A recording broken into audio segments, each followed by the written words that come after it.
Chapter 1, Part 1. Roy Farrar hated the way his cami uniform made him look. He was tall, slender, tan-skinned young man with light brown hair and blonde highlights. He felt like an ugly hotel bellboy. The uniform's fabric, a strange kind of velvet, paired most hideously with the spandex leggings. The uniform consisted of a red shirt with a triangle in front which reached from the shoulders and to the point ended with a black belt and gold belt buckle. On the top right half of the base there was a gold bar that stretched a good 6 centimeters. Like all the people of his societies, he had light gray eyes. 14 more minutes? Why does it always seem like an eternity while I'm waiting for this thing, muttered Roy, standing outside, waiting for the Academy shuttle. The air was calm except for big gusts of cold wind that blew in and bit at Roy's face. Roy stomped his feet and began to look lazily around the stop. There, across from him, was the old widow Waterhouse. She appeared to be drooping her head lower than usual. Roy wondered if her despondence had anything to do with the fact that this is the anniversary of her husband's execution for adultery. All of a sudden, a different shuttle pulled up, and the silence was denigrated by the hordes of people with boxes, suitcases, backpacks, everything their whole lives in a rucksack, who poured out of the bus and into the streets. The refugees had been coming for years. Escaping the dying planet Gaia. To Roy, this was old news, because he had grown up on Terra and his family had long escaped to colonize this world after the war for the planet's control. Mothers with small children and disheveled couples try to stay together and navigate their way down the streets to a new life, depend upon only their families and the kindness of the state to give them a means of support and survival. Amidst the ruckus, he caught a glimpse of another student waiting down the street for the shuttle.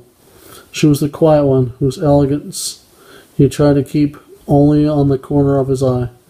When he looked at her, his whole body felt like he was lying in a warm blanket.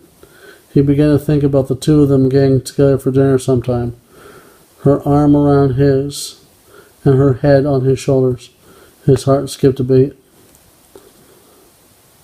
I hope she didn't notice that I was staring at her, he said aloud. With a dash, he turned his head and began to look around again. Around the corner were a group of failed cadets from last year. The Academy's rigorous academic program was often weeded out the unmotivated. They were making noise and the usual boisterous cackling laughter. Their leader, Jared, was a tall, white, blond man who had a tendency not to wear a shirt, exposing his hairless chest.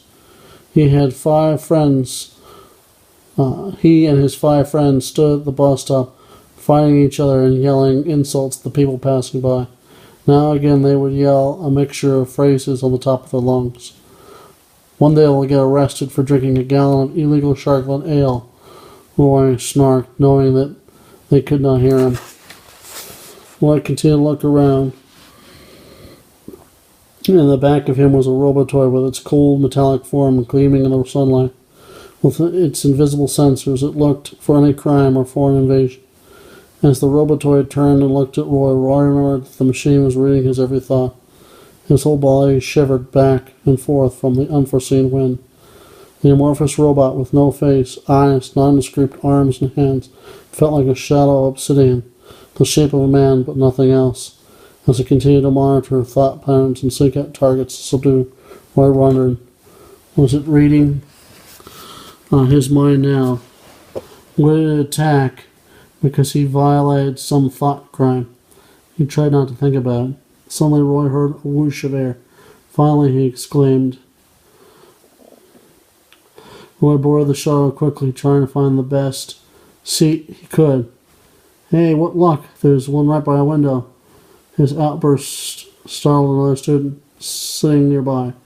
Roy always liked to sit next to the window and watch the shuttle take off, and watch the cascading landscape. Today was no exception. The hills gently rolled by like waves on the beach. Roy was beginning to doze off when the back of the shuttle the flunkies were yelling at the quiet one. "Hey there, sweetheart. Get instantly married yet? I could help in that department." Then another of the delinquents broke into laughter.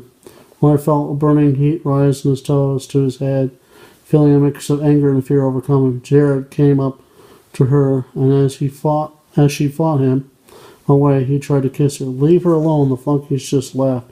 Jared, who seemed to tower above him, got up from his seat and with the right hand backhanded Roy, sending him flying backwards. The other flunkies got up and began to shout, "Kill him!"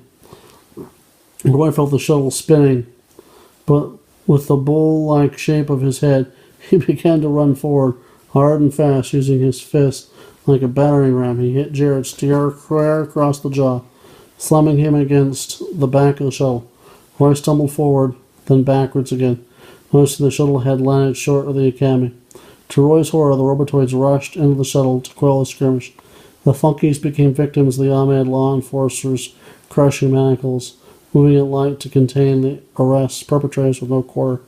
Closing his eyes, he waited for the inevitable. He felt the cold touch of machinery wrap their elongated, powerful arms around Roy and carry him off. They rushed him off the bus as soon as he could no longer sense his feet on the floor.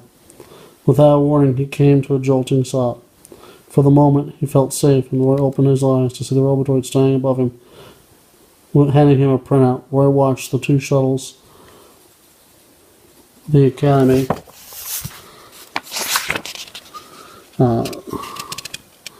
bus and the Robotoid police craft carrying the boys fly away and leave him alone. He looked at the printout.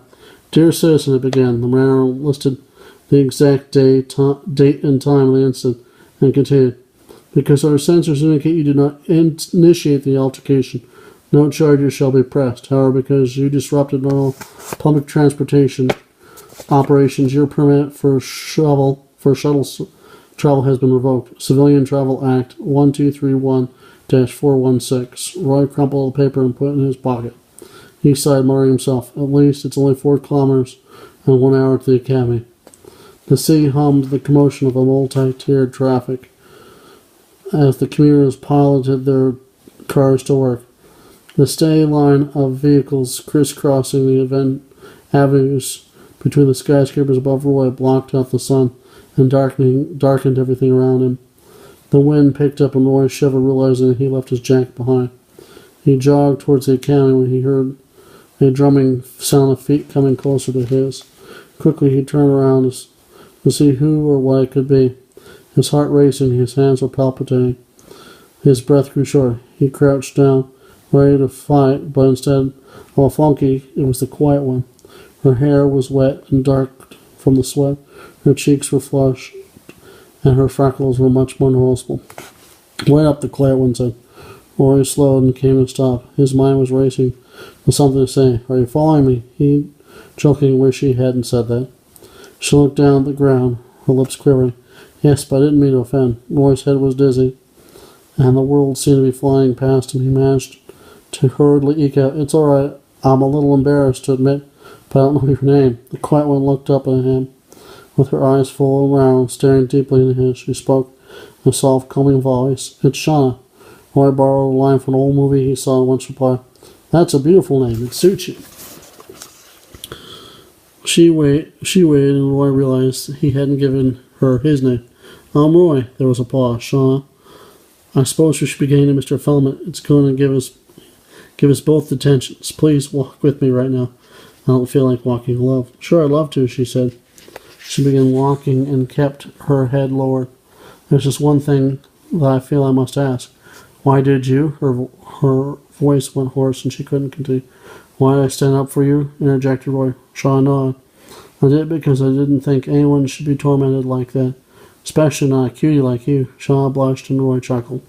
Walking together, Roy would catch glimpses of Shaw taking glances of him. There would be a laugh, then a forced, embarrassed laugh. He was awkward as he ever felt, but Roy didn't care. He wished to walk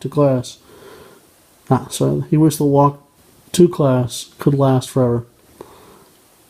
When they finally reached the school, Roy could see by the clock on top of the main steeple that they were going to be late. In an instant of panic, Roy grabbed Shauna's hand. "We've got to hurry," said Roy. Shauna looked up at him and down at her hand. With one final look, Roy gave her a smile, and they ran to class in order to make it on time. Roy felt his feet slip the bend, marking his arm against the cold, damp, metallic wall. Roaring the final bend, he glimpsed the classroom. He and Shauna slid on the titanium floor, skating into the classroom right in front of their respective desks. They had made it just in time to stand in homage to the just entering Professor Fellman.